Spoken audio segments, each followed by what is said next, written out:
I'm Sensei Alex Kakuyo, North American contributor for Buddhist Global.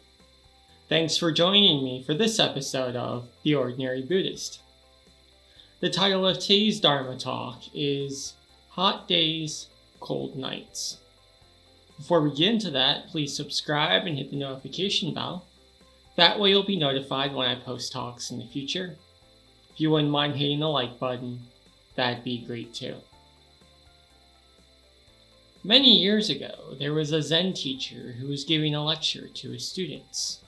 It was the middle of the summer and it was hot and muggy, and the students started to grumble and complain.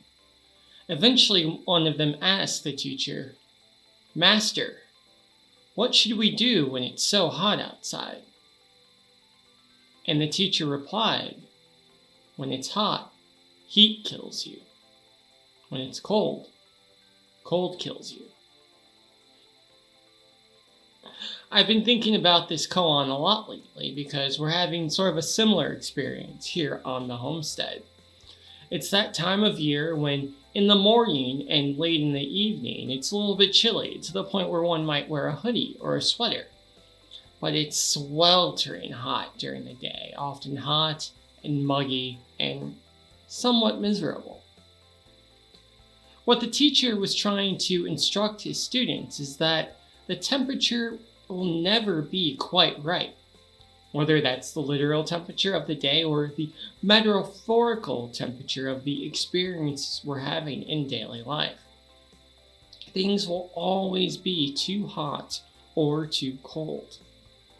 The only way to find any relief from these temperature extremes is to go to the place where heat kills you, to go to the place where cold kills you. And what does this mean? To go to a place in our minds where we're completely accepting of both the heat and the cold.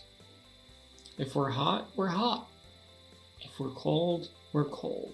And instead of trying to get to a place where we're not experiencing these unpleasant sensations that frankly we can't escape, rather we learn to accept them, to work with them skillfully.